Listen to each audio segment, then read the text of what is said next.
안녕하세요. 경제가 갈수록 어려워지면서 말 그대로 먹고 살 걱정도 나날이 커지는데요.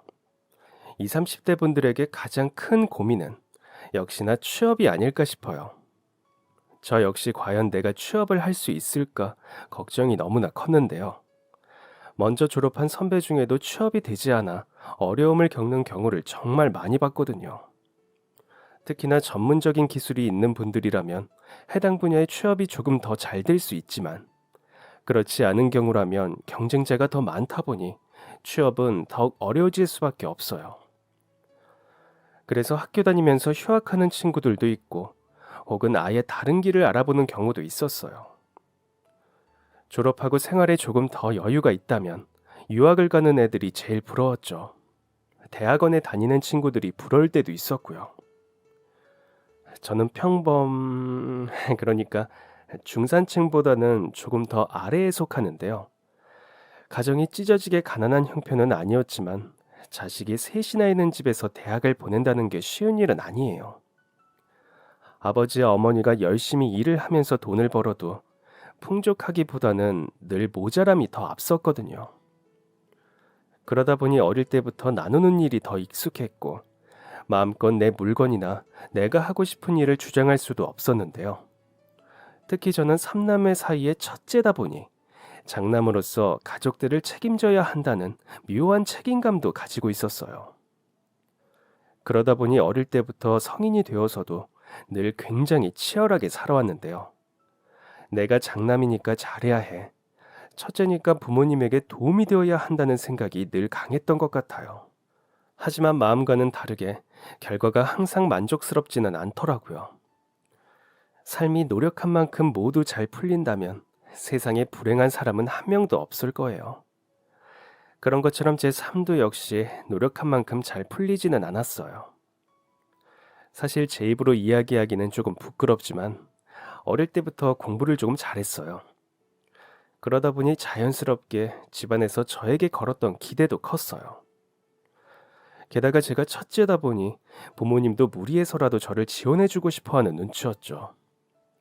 하지만 우리 집 형편을 뻔히 알기에 그걸 마냥 기쁘게 받을 수 없었어요. 특히나 동생들 눈치를 볼 수밖에 없었죠. 그래서 최대한 부모님의 도움을 받지 않고 스스로 잘해보려고 노력했던 것 같아요. 그리고 집안에 조금이라도 도움이 되고 싶어 제가 아무리 바빠도 동생들 공부를 봐주기도 했어요. 집안 형평상 학원이나 과외를 받기 어려운 동생들을 위해서 학생이었던 제가 해줄 수 있는 유일한 도움이었거든요. 동생들은 몇 살 차이 나지도 않는 오빠가 공부를 봐주니까 고마운 마음이 있기도 하지만 내심 짜증도 있었던 것 같아요. 특히 막내는 자기도 반 친구들이 다니는 학원에 다니고 싶다고 떼를 쓰기도 했고요. 그때는 한참 동네 애들이 상가에 있는 같은 학원에 다니면서 어울려 다니는 일이 많았거든요. 아마도 학교 끝나고 자기는 집으로 돌아와야 하는데 친구들은 다들 우르르 학원 간다고 몰려가면서 가는 길에 문구점에 들려 간식도 사 먹고 하는 모습이 부러웠던 것 같아요. 아마 그런 때도 막내니까 부릴 수 있었던 게 아닐까 싶기도 해요. 막내가 그렇게 때를 부릴 때면 저희 부모님이 늘 하시는 이야기가 있었어요. 너희 오빠 봐라. 학원이니 과외니 그런 거 하나도 안 하고도 저렇게 성적을 따박따박 잘 받아오잖아. 아, 넌 대체 왜 맨날 학원 타령이니? 오빠보다 공부도 못하면서. 저는 부모님의 자랑스러운 아들이자 저희 집안의 롤모델 같은 거였어요. 그렇게 잔소리를 듣고 나면 동생은 늘 울음을 터뜨렸고 부모님은 가슴을 퍽퍽 치면서 쟤는 대체 왜 저럴까 하면서 대화가 끝나고는 했죠. 저는 그런 동생을 보면서 제가 학원도 과외도 다니지 않고 성적을 잘 받아오는 것에 약간의 죄책감이 들기도 했어요. 제 미래를 위해서 그리고 잘하는 일이라서 열심히 했고 결과가 좋았을 뿐인데 그게 동생에게는 어떤 압박감이나 비교 대상이 된 것 같아서 미안했거든요. 한편으로는 오빠니까 늘 잘하는 모습을 보여야 하는 게 당연하다는 생각이 들기도 했고요. 그래도 다른 친구들이 하는 만큼 누리지 못하는 동생들의 마음이 어떤지 이해할 수 있기에 그동안 모아둔 용돈이나 친구들 숙제를 대신해주고 받은 돈으로 동생을 데리고 가 간식을 사주고는 했어요. 잔뜩 울어서 눈이 퉁퉁 부은 동생도 먹고 싶었던 간식 하나를 입에 물려주면 저를 노려보면서도 마음을 진정시키고는 했거든요. 공부를 잘하니까 내 장래는 밝지 않을까. 순수했던 학창 시절을 지나 대학에 가게 됐어요. 대학 원서를 쓸 때부터 저는 현실을 마주해야 했는데요. 대학 등록금이 생각보다 정말 엄청났거든요. 이런저런 비용을 다 생각해보니 제가 원하는 곳을 무작정 갈 수도 없더라고요. 게다가 몇 년 뒤에 동생들이 대학에 가고 수험생이 될 걸 생각하면 더더욱 돈이 더 많이 드는 선택은 할 수 없었어요.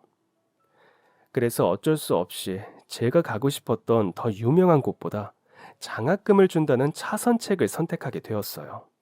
등록금을 장학금으로 받는다고 교재비나 다른 생활비까지 지원되는 것은 아니었기 때문에 대학에 들어가자마자 아르바이트를 시작했어요. 대학에 다니면서 현실을 많이 깨달았던 것 같아요. 같은 대학에 다닌다고 해서 모두가 다 같지는 않다는 점을 특히 절실하게 깨달았죠. 누군가는 비싼 전자기기에 명품 가방을 들고 학교에 오기도 하고 자기 차를 끌고 오는 친구도 있었어요. 해외에서 학교 생활을 하다가 들어온 애들도 있고 벌써 다녀온 나라가 몇 개씩이나 되는 애들을 보면 여권도 없는 나와는 정말 다르구나 싶더라고요. 또 저처럼 힘들게 학교에 다니면서 아르바이트를 병행하는 친구들도 있었는데요. 물론 저보다 더 어려운 생활고에 정부에서 지원받으면서 수업보다 아르바이트 하는 시간이 더 긴 친구도 있었어요. 이렇게 같은 학교에 다니고 있지만 환경은 모두 다르다는 사실을 알게 되면서 또 깨달은 점이 있었는데요. 다들 시작점이 동일하지 않다는 거예요. 누군가는 부모님, 가족들의 도움으로 삶을 조금 더 쉽게 시작하기도 하고, 또 어떤 친구들은 아직 졸업하지도 않았는데 벌써 몇 천만 원의 빚을 지고 시작하기도 하거든요. 저는 그래도 빚은 없어야 한다는 생각으로 수업도 열심히 듣고 아르바이트도 열심히 했어요. 절대 학자금 대출은 받지 말자는 게 졸업 때까지의 제 신념이었거든요. 졸업하자마자 취업을 해서 돈을 벌어서 동생들 뒷바라지를 돕고 싶었기 때문에 괜히 학자금 대출 같은 걸로 빚 갚느라 월급을 쓰고 싶지 않았어요. 장학금을 계속 받기 위해서는 성적을 유지하는 게 중요했기 때문에 공부도 놓칠 수 없었고, 동생들이 문제집이라도 한 권 편하게 살 수 있도록 하려면 아르바이트도 쉴 수 없었어요. 가끔은 내가 이렇게 사는 게 맞나 싶은 생각이 들기도 했지만, 그래도 졸업 후에는 정말 꽃길만 펼쳐질 거라는 꿈을 꾸면서 버틸 수 있었죠. 그러다 보니 군대에 있던 시간이 가장 마음이 편했던 것도 같아요. 돈을 많이 벌 수 없지만 그래도 크게 쓸 일이 없기도 하고, 무엇보다 제가 휴학을 한 동안 부모님이 동생들 등록금만 걱정하면 됐으니까요. 저 역시 학교에서 치열하게 공부하면서 이번에는 성적을 유지하지 못해 장학금을 못하면 어떡하지 하는 고민을 하지 않을 수 있어서 스트레스가 줄었어요. 그래서 몸은 피곤했지만 심적으로는 오히려 사회에서보다 더 편안했던 것 같아요. 전역을 하고 나서는 다시 현실이었어요. 제가 군대에 있는 동안 여학생들은 벌써 취업이 확정되기도 했고, 군대를 조금 늦게 간 편이라 친한 남자애 중 이미 진로를 정한 아이들도 있었어요. 그런 모습을 보니 저도 자연스럽게 마음이 급해지기도 했고, 나는 어떻게 해야 하나, 어디로 가야 하나 고민이 커질 수밖에 없었죠. 또 다들 군대 갔다 오면 정신 차린다고 하잖아요. 그 말이 진짜 사실이더라고요. 저랑 비슷한 시기에 군 휴학을 했던 친구들이 복학하자마자 정말 눈에 불을 켜고 공부했거든요. 그러다 보니 저도 장학금을 유지하기 위해서는 더 이악 물고 애를 써야 했어요. 학년 내내 장학금을 받을 정도로 좋은 성적을 유지해왔으니 당연히 취업이 쉬울 줄 알았어요. 영어 성적도 거의 만점에 가깝게 받아두었고, 컴퓨터 관련 자격증도 무려 3개나 땄거든요. 그런데도 아직 부족한 점이 많았는지 아예 서류부터 탈락하기도 했어요.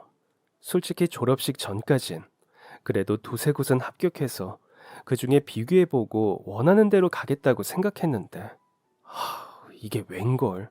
당장 식은 코앞으로 다가오는데 저는 어디에도 서류 합격조차 하지 못한 거예요. 주변 친구들에게 들어보니 요즘은 영어만 다가 아니라 다른 외국어도 하나 정도 더 해야 한다고 하길래 급하게 중국어를 시작했어요. 그 당시 중국과의 거래가 활기를 띠고 있을 때였거든요. 그에 비해 상대적으로 일본어를 할 줄 아는 친구들은 많았는데 중국어는 배우는 친구들이 엄청 많지는 않았어요. 실제로 제가 배워보니까 왜 그런지 알겠더라고요.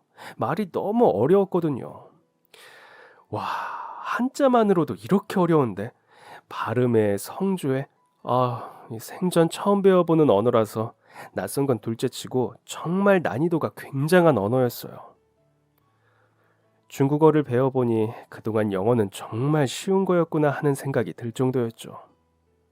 그래도 이게 취업에 도움이 된다면 해둬야지 하는 생각으로 그동안 모아두었던 돈으로 종로에 있는 중국어 학원에 아침반을 끊어서 다녔어요.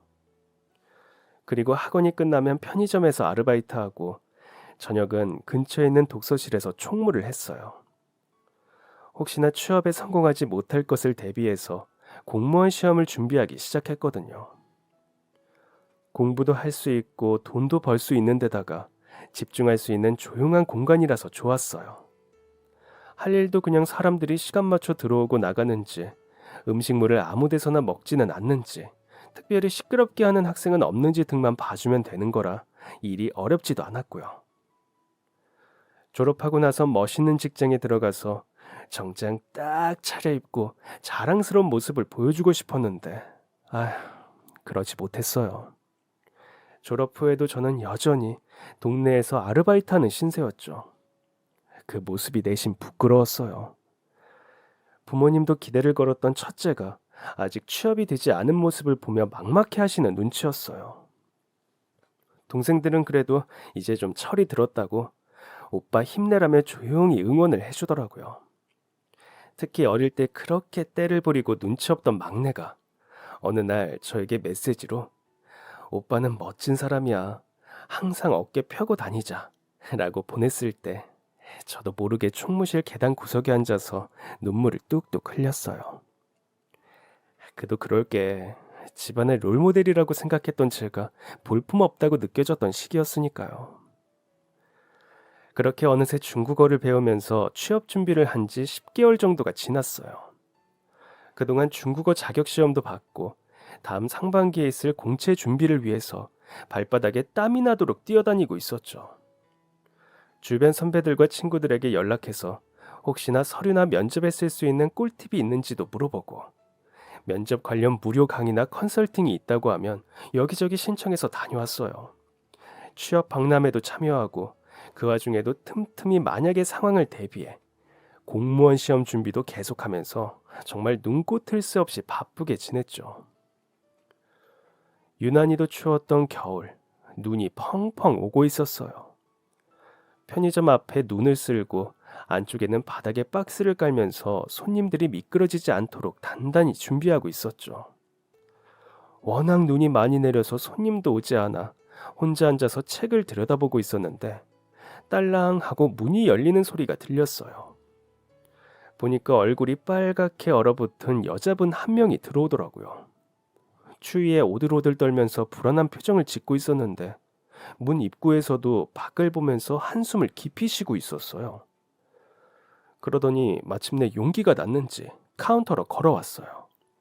안녕하세요. 안녕하세요. 제가 인사를 하자 답을 했는데 발음이 뭔가 특이했어요. 워낙 세상에 다양한 사람이 있으니까 그냥 조금 특이하게 말하는 분인가 싶었어요. 네. 찾으시는 거 있으세요? 아, 저기... 여자분은 한참을 이야기하기를 망설였어요.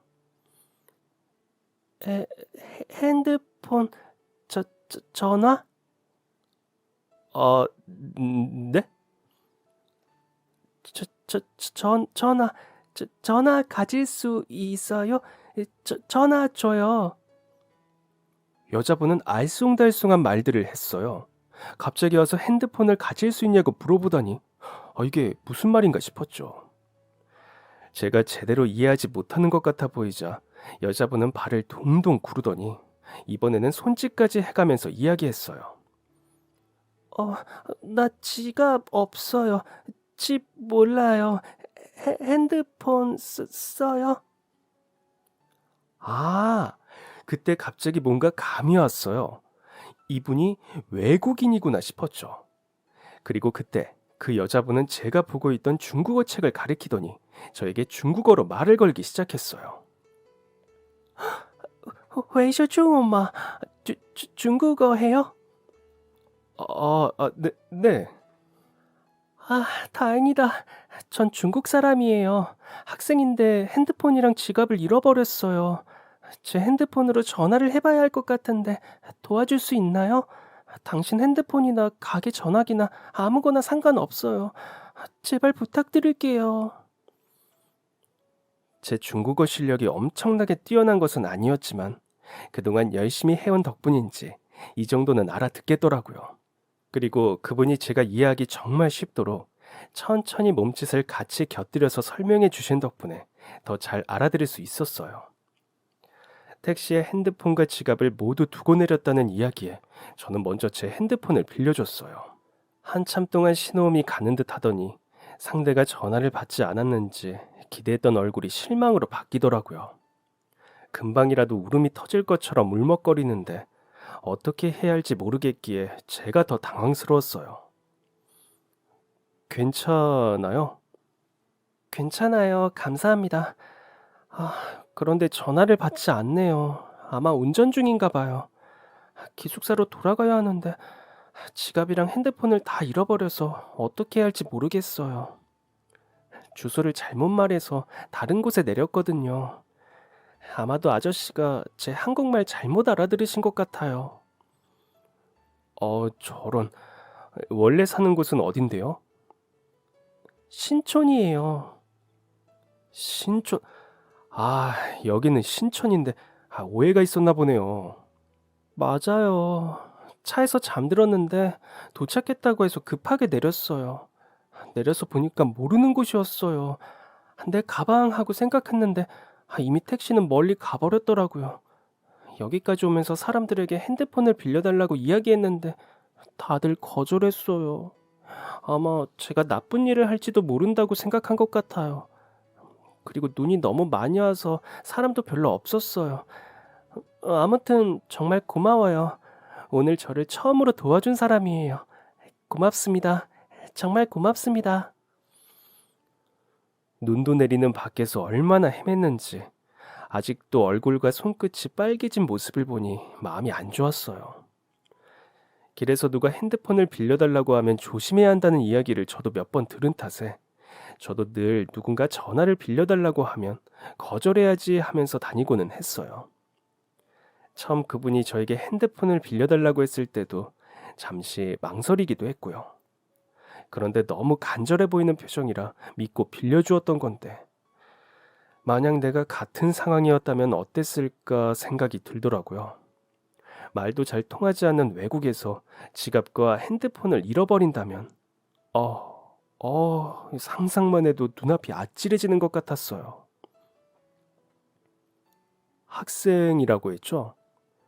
네, 신촌에서 한국어 배우고 있어요. 여기 온 지 2주 정도 됐어요. 그래서 다 익숙하지 않아요. 여기서 신촌까지 가려면 꽤 멀 텐데. 잠시만요. 저는 휴게실 안으로 들어가서 걸어두었던 외투 안에서 지갑을 꺼내왔어요. 그리고 그 안에 있던 체크카드 한 장을 그 여자분에게 내밀었어요. 이거 받아요. 네? 카드? 이건 체크카드인데 교통카드도 쓸 수 있어요. 여기서 지하철이나 버스 탈 때 쓸 수도 있고 안에 5만 원 정도가 들었으니 택시 타고 돌아가도 돼요. 우선 지금 지갑도 핸드폰도 없으니까 이걸로 기숙사에 먼저 가요. 그리고 가족들이나 친구들에게 도움을 청해서 잃어버린 물건 다시 찾아봐요. 제가 돈이 많지 않아서 여기 있는 게 전부예요. 미안해요. 네? 아니에요. 저 이거 받을 수 없어요. 이미 많이 도와줬어요. 괜찮아요. 아니에요. 제가 중국에 있는데 이렇게 물건도 잃어버리고 길도 모르면 정말 힘들 거예요. 생각만 해도 무서워요. 누구 한 명이라도 제발 도와주기를 바랄 거예요. 지금은 한국이고 제가 한국인이니까 도와줄게요. 대신 나중에 중국에서 누군가 도움이 필요하면 당신도 꼭 도와줘요. 그리고 이건 제 핸드폰 번호예요. 혹시 카드가 안 되거나 기사님이 또 길을 잘못 데려다 주거나 무슨 일 생기면 꼭 전화해요. 제가 도와줄게요. 그리고 아까 전화했던 핸드폰으로 다시 연락이 오면 알려줄 테니까 메일 주소 알려주세요. 아, 이렇게까지 안 그래도 되는데. 그냥 우연히 만난 사람이잖아요. 우연히 좋은 사람을 만난 거죠. 오늘 완전 럭키. 행운이네요. 그러네요. 물건 잃어버리고 나쁜 하루인 줄 알았는데 정말 좋은 사람을 만난 행운의 날이었어요. 제가 농담을 하면서 웃어 보이자 여자분은 그제야 같이 따라오기 시작했어요. 그리고 고맙다면서 결국 눈물을 터뜨리고 말더라고요. 울먹이는 모습에 마음이 아파서 도와주고 싶었던 건데 결국 울어버려서 몹시 당황스러웠어요. 나는 학원에서 외국어 배우는 것도 이렇게 어렵고 힘든데 그 나라 언어를 배워보겠다고 먼 곳까지 와서 이런저런 고생이 많겠구나 싶었어요. 그렇게 눈물을 겨우 닦으면서 마지막까지 나중에 도움받은 것은 꼭 갚겠다고 제가 언제 일하는지까지 종이에 써서 편의점을 떠났어요. 문을 닫고 나서도 밖에서 고개를 숙여서 인사를 하더라고요. 그때 일은 그냥 좋은 일을 했다고 생각하고 잊혀질 이야기일 줄 알았어요. 선생님이 나보고 중국어에 재능이 있다고 했는데, 진짜였군. 흡족한 미소나 짓고 있었죠. 그 후 험악해 보이는 아저씨가 검은 정장을 입은 사람들과 편의점에 저를 찾아오게 될 거라고는 생각도 못했어요. 그 사건은 제가 여자분을 도와주고 나서 며칠 후에 일어났어요. 여느 때처럼 저는 아침에 중국어 학원을 다녀와서 편의점에서 아르바이트를 하고 있었죠. 며칠 전 중국인 여자분과 이야기를 하면서 내 회화 실력이 엄청나게 성장했구나 뿌듯해하면서 더 열심히 공부하고 온 날이었어요. 뭔가 실전 대화에서 제대로 실력을 발휘하고 나니까 공부할 의욕이 더 팍팍 생기더라고요. 그래서 즐거운 마음으로 그날도 회화책을 읽으면서 손님이 없는 시간을 보내고 있었어요. 어서 오세요. 이- 어, 종이 울리면서 문이 열리는 소리에 쳐다봤는데 와, 순간 온몸이 굳어졌어요. 엄청 무섭게 생긴 풍채가 좋은 아저씨가 검은 정장을 입은 경원처럼 보이는 분들과 함께 나타났거든요. 주변에서 무슨 영화 촬영이라도 있나 싶었어요. 인사를 하면서 눈치를 보고 있는데 험악하게 생긴 아저씨가 저를 보더니 똑바로 걸어오기 시작하더라고요. 뭐지? 무슨 일이지? 당황하는 사이 카운터 앞까지 아저씨와 검은 정장을 입은 사람들이 가깝게 다가왔어요. 저를 머리부터 발끝까지 훑어보는 아저씨의 눈빛을 차마 피할 곳도 없어서 엄청난 긴장감이 흐르고 있었어요. 그분은 뭐라고 한마디도 하지 않으시고 그저 제 얼굴을 뚫어져라 쳐다보시더라고요. 험상궂은 표정에 혹시 부모님이 어디서 돈이라도 잘못 빌리신 건가 하는 생각이 들 정도였어요. 영화에서나 보던 조폭들이 딱 이런 분위기 아닐까 싶더라고요. 긴장감으로 식은땀이 주르륵 흐르던 그때 갑자기 문이 한 번 더 열렸어요. 아빠, 먼저 가지 말라니까. 아, 아빠? 안녕하세요. 또 만나네요. 누군가 후다닥 뛰어 들어오면서 중국어로 그분을 아빠라고 불렀어요. 봤더니 이전에 눈이 많이 내리던 날 지갑과 핸드폰을 잃어버리고 도움을 청하러 들어왔던 여성분이었죠. 갑자기 웬 아버지며 이게 무슨 일인가 싶어서 깜짝 놀란 토끼 눈이 되어서 여자분과 험상궂은 아저씨를 번갈아서 쳐다봤어요. 그러자 그녀가 수줍게 웃으면서 험상궂은 아저씨의 옆으로 서더니 정식으로 소개를 하기 시작했어요. 이분은 제 아버지예요. 이번에 일이 있어서 한국에 왔어요. 제가 여기 직원에게 도움을 받았다고 하니까 아버지가 꼭 감사 인사를 하고 싶다고 해서 이렇게 말도 없이 찾아오게 됐어요. 아버지가 중국에 있을 때부터 한국 오면 제일 먼저 여기 들려서 인사를 하겠다고 했거든요. 아, 미안해요. 많이 놀랐죠? 어, 괜찮아요. 아버지께서 엄청 건장하시네요. 자네가 우리 딸한테 전화도 빌려주고 전 재산을 줬다고? 네. 전재산까지는 아니지만 그때 제가 가지고 있던 돈을 다 주기는 했어요. 전화도 빌려줬고요. 핸드폰은 없으면 불편하잖아요. 외국에서 유학하고 있는데 혹시나 연락되지 않으면 가족들도 걱정할 테니까. 말하고 있는데 갑자기 아저씨가 몸을 뻗어서 저를 껴안았어요. 엄청난 풍채에서 느껴지던 것처럼 굉장한 힘이 느껴지더라고요.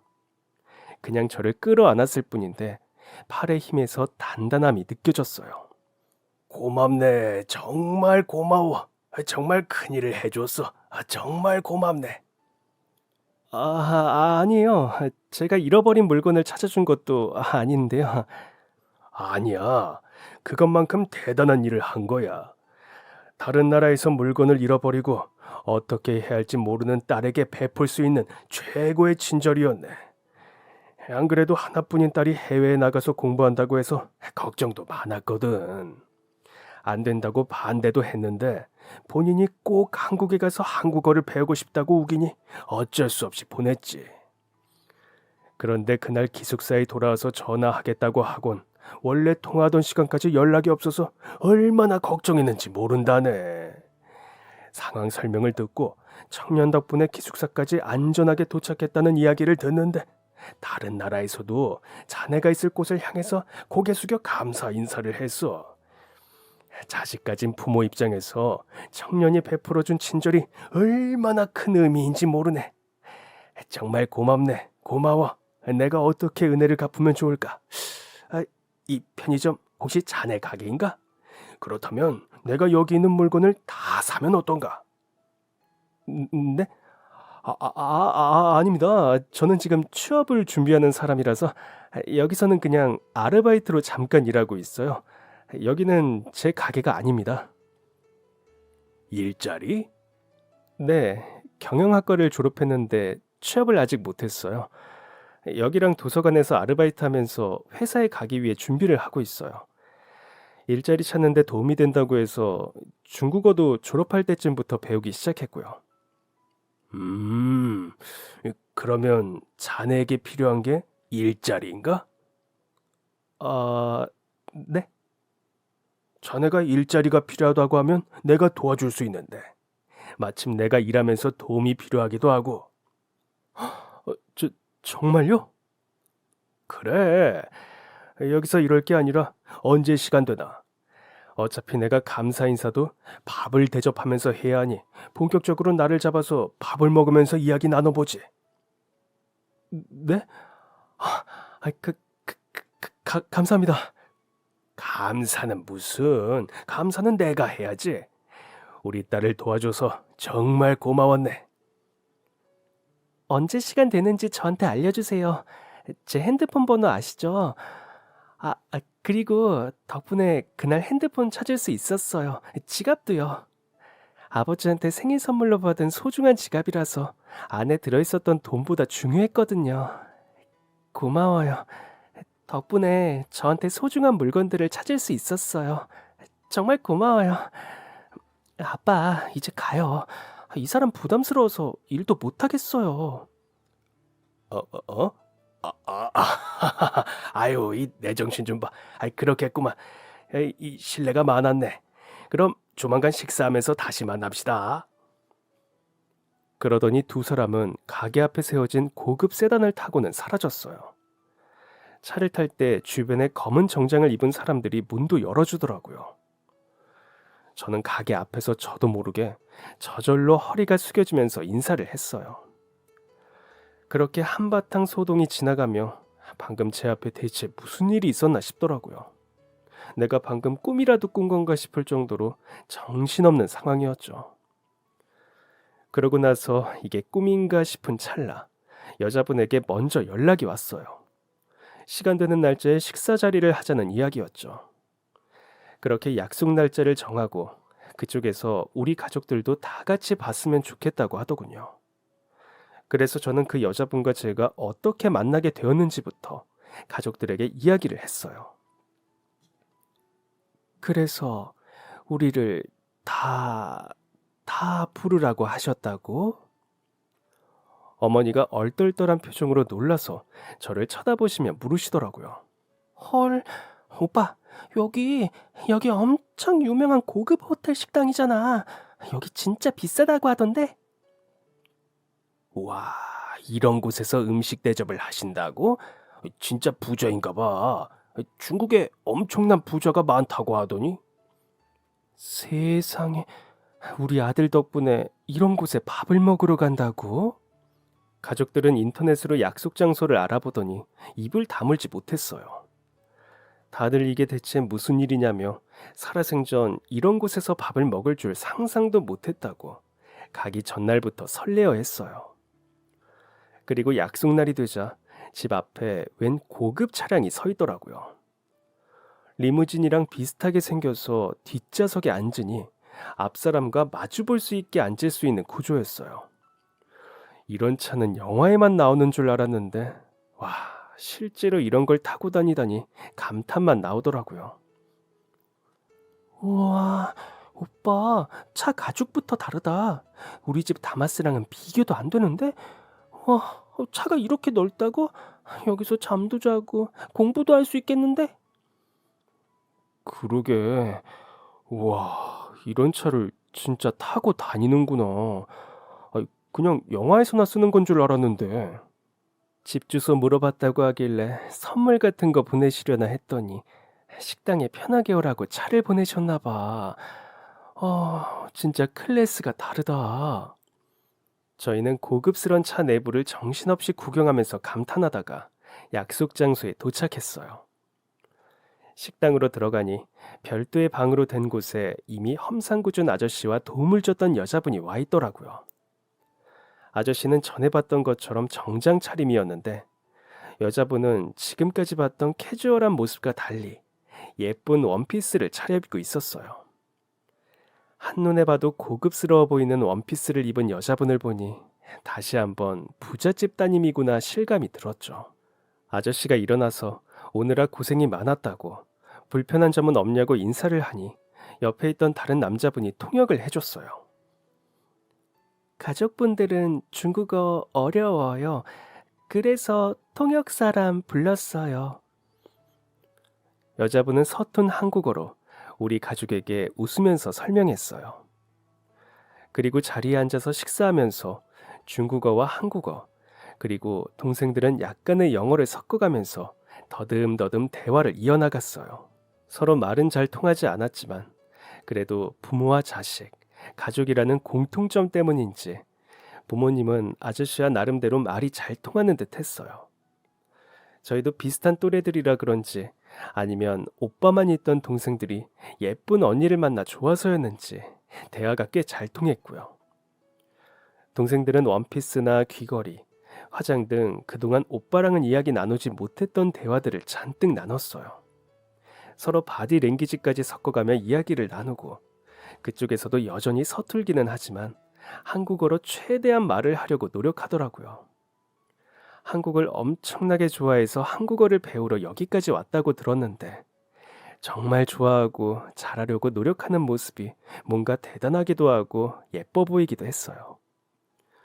그렇게 정신없이 여러 언어가 섞인 대화가 어느 정도 마무리되고 디저트가 나올 때쯤 아저씨가 제안 하나를 이야기했어요. 혹시 아드님을 중국에 보내시면 어떤가요? 중국을요? 아드님이 일자리를 찾고 있다고 들었어요. 저는 중국에서 가전제품 생산 관련 일을 하고 있습니다.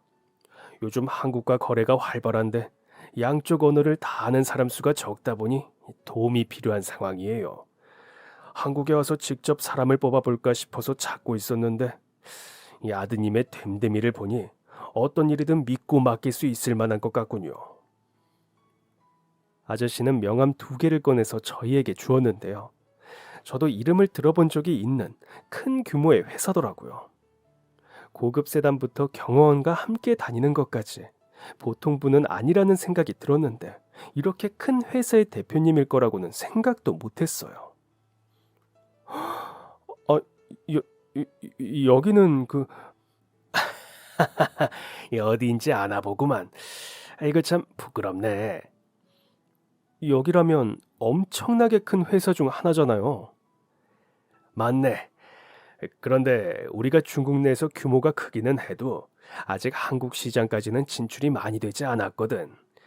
이제 점점 한국 여기저기에서 연락이 오고 있는데 인력이 아주 부족해.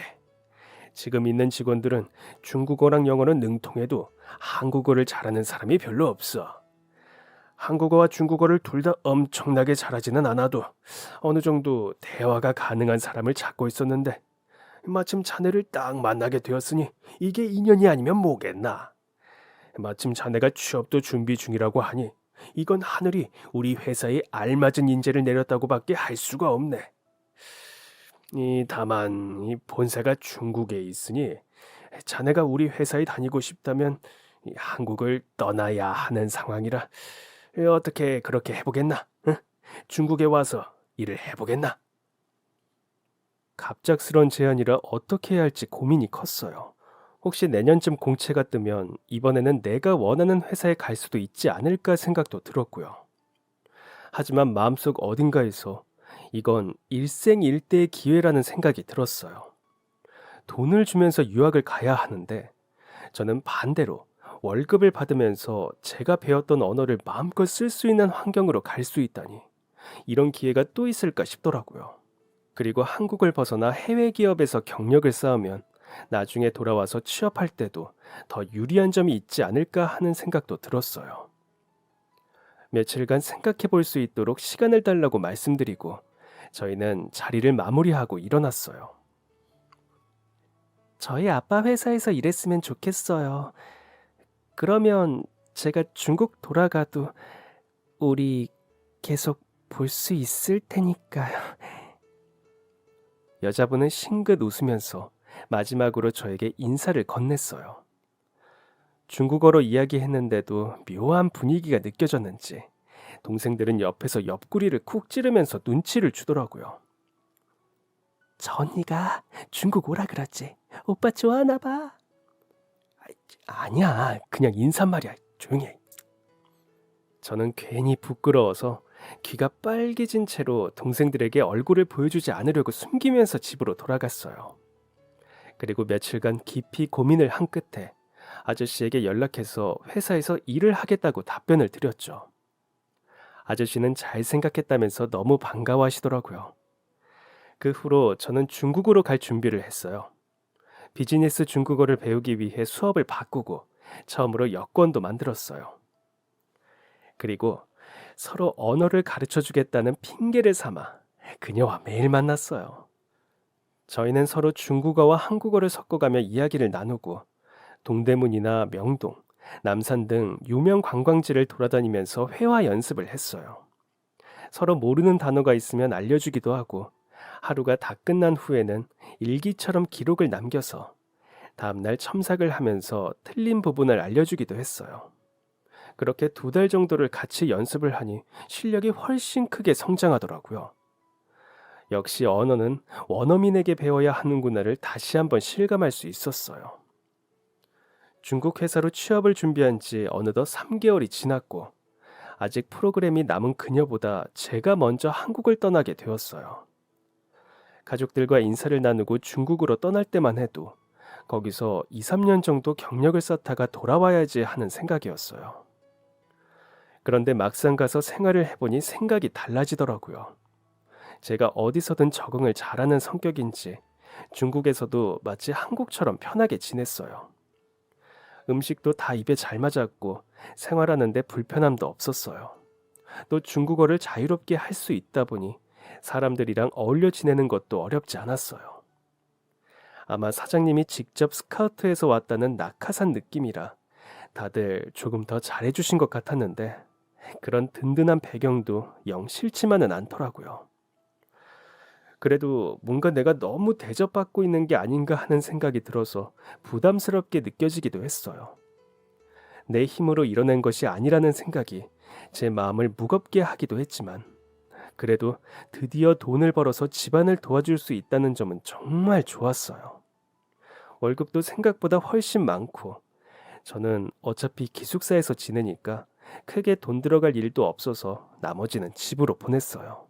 그 덕분에 동생들은 대학 다니면서 큰 도움이 되었다고, 나중에 오빠 결혼할 때 다 갚겠다고 우스갯소리를 하더라고요. 그냥 가서 경력 좀 쌓아야지 하며 시작했던 중국행은 어느새 해가 바뀌면서 예상보다 길어졌어요. 그 사이 한국에서 프로그램을 마친 그녀도 다시 중국으로 돌아왔어요. 그리고 저희는 아주 오랜만에 그녀의 고향인 중국에서 다시 조우했죠. 그동안 각자 나라에서 어떻게 지냈는지 밀린 이야기를 나눴어요. 한국인은 중국에서, 중국인은 한국에서 어떻게 지냈는지 이야기를 하고 있으니 조금 웃기기도 하더라고요. 서로 타지에서 고생한 경험이 있어서 그런지 예전보다 공감대 형성이 더 잘 되는 것 같았어요. 그렇게 중국으로 돌아온 그녀는 원래 다니던 대학을 졸업하고 대학원에 진학했어요. 그리고 저희는 그 후로도 매일 연락하고 자주 얼굴을 보면서 인연을 이어갔어요. 그렇게 몇 달이 지나다 보니 어느새 연인이 되어 있더라고요. 서로 이전부터 호감은 있었지만 계속 떨어져서 생활해야 하다 보니 용기를 내지 못했는데 이제 같은 나라에 있으니 걱정 없이 연애할 수 있었어요.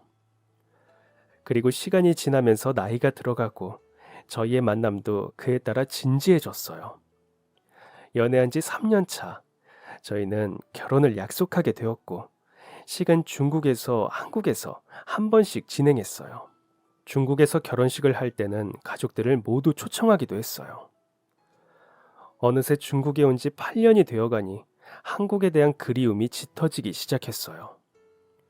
중국에서의 생활이 전혀 불편하지 않고 이제는 사랑하는 아내와 함께 사는 곳인데다 그동안 가족들을 만나러 자주 한국에 가기는 했는데도 채워지지 않는 무엇인가가 있는 것 같았어요. 아마도 이런 걸 두고 향수병이라고 하는 거겠죠. 이래서 다들 고향이라고 하나 봐요. 이번에 내가 한국에 가서 취업하면 어떨까? 어? 대학원도 끝났고 나는 한국에서 사는 게 좋아. 그래서 일은 한국에서 하고 싶어. 하지만 아버지도 여기 계시는데 너는 중국에서 사는 게 더 편하잖아. 편한 거는 이제 괜찮아. 지겨워. 나는 새로운 도전을 하고 싶어. 그리고 여기서는 어디를 가도 사람들이 아버지 이야기를 해. 나는 그냥 내 힘으로 할 수 있다는 것을 보여주고 싶어. 아버지한테도, 나 자신에게도. 맞아. 사실 나도 같은 생각이었어. 여기서는 어디를 가도 다들 장인어른 이야기를 먼저 해.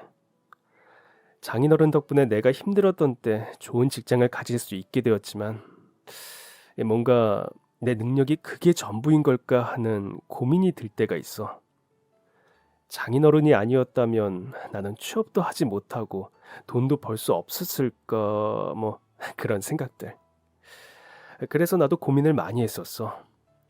도움을 받은 것을 탓하거나 하는 게 아니라 나도 능력이 있다는 것을 스스로 증명해 보고 싶어. 내 힘으로 해냈다는 성취감도 느껴보고 싶어. 그동안 그런 도전이나 노력이 많이 부족했던 것 같아. 힘들기는 했어도 예전에 아르바이트 하면서 공부했던 때가 정말 열심히 노력하고 치열하게 살았구나 싶어. 그럼 우리 한국으로 같이 떠나자. 안 그래도 한국 회사 중에서 오라고 한 곳이 있었거든. 정말? 그러면 너무 좋지. 난 중국어도 한국어도 모두 잘하니까 통역일을 해보면 어떨까 해. 요즘 중국에서 한국으로 여행 가는 사람도 정말 많잖아. 두 나라 언어도 모두 잘하고 중국과 한국에서 모두 살아본 나라면 더 큰 도움을 줄 수 있을 것 같거든. 하지만 당신 진짜 괜찮겠어? 오래 살던 고향을 떠난다는 게 쉽지 않은 일인데. 당신도 평생을 살았던 고향을 떠나왔잖아. 여건도 없던 당신이 그런 결심을 했을 때는 지금의 나보다 더 어렸는걸? 그리고 지금은 언제든 내 편이 되어줄 남편이 있잖아. 한국에 가면 어머님, 아버님, 당신 동생들이라는 가족들도 있고. 그러니까 괜찮아. 그리고 나 한국의 음식들도 너무 그리워. 평소 한국을 좋아했던 아내이기는 했지만 그래도 저를 위한 배려로 이런 결심을 했다는 것을 알 수 있었어요. 그리고 이런 저희의 의견을 이야기했더니 장인어른은 집이라도 얻어주겠다고 했지만 저희 힘으로 해내는 것이 목적이라고 거절을 했죠. 장인어른은 저희의 거절이 못내 아쉬운 듯 했지만 그래도 젊은 청춘이 스스로 삶을 개척해 나가겠다는데 말릴 수 있겠냐며 자기도 젊은 시절 도전하는 것을 좋아했다고 응원을 해주셨어요.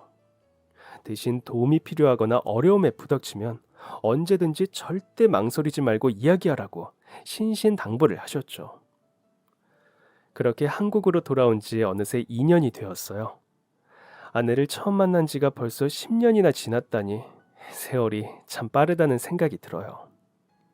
오랜만에 한국 생활이 처음에는 적응이 쉽지 않았지만 그래도 아내와 둘이 함께 헤쳐나가니 이제는 어느 정도 자리를 잡게 되었어요.